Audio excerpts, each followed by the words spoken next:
जय माता दी भाइयों बहनों। आज मैं लेकर आई हूँ आप सभी के लिए नवरात्र के 7वें दिन की कथा। 7वें दिन माँ कालरात्रि की पूजा, उपासना और आराधना की जाती है। माँ दुर्गा जी की 7वीं शक्ति कालरात्रि के नाम से जानी जाती है। इनके शरीर का रंग घने अंधकार की तरह एकदम काला है। सिर के बाल बिखरे हुए हैं। गले में विद्युत की तरह चमकने वाली माला है। इनके 3 नेत्र है। ये तीनों नेत्र ब्रह्मांड के सदृश गोल हैं। इनके विद्युत के समान चमकीली किरणें निसृत होती रहती हैं। इनकी नासिका के श्वास प्रश्वास से अग्नि की भयंकर ज्वालाएं निकलती रहती हैं। इनका वाहन गर्दभ अर्थात गधा है।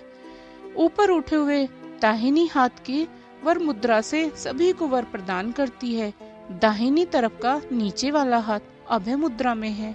बाई तरफ के ऊपर वाले हाथ में लोहे का कांटा तथा नीचे वाली हाथ में खड़ग अर्थात कटार है।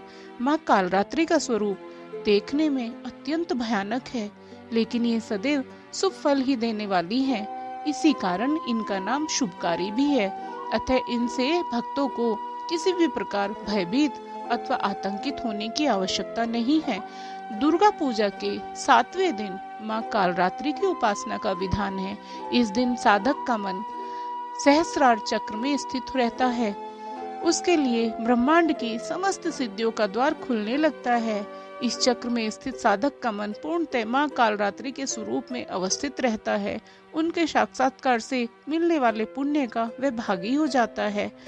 उसके समस्त पापों विघ्नों का नाश हो जाता है। उसे अक्षण पुण्य की प्राप्ति होती है। माँ कालरात्रि दुष्टों का विनाश करने वाली है। दानव, दैत्य, राक्षस, भूत, प्रेत आदि इनके स्मरण मात्र से ही भयभीत होकर भाग जाते हैं।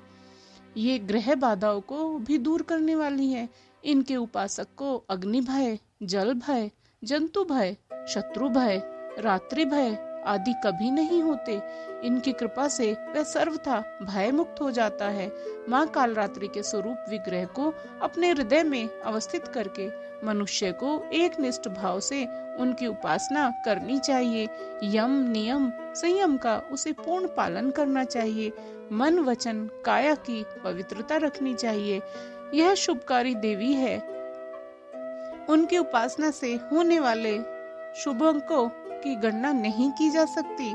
हमें निरंतर उनका स्मरण, ध्यान, आराधना, उपासना, पूजन करना ही चाहिए। तो भाइयों बहनों, आज की कथा यहीं समाप्त करती हूँ। कल मैं लेकर आऊंगी 8वें नवरात्रे की कथा अर्थात महागौरी की कथा। जय माता दी भाइयों बहनों।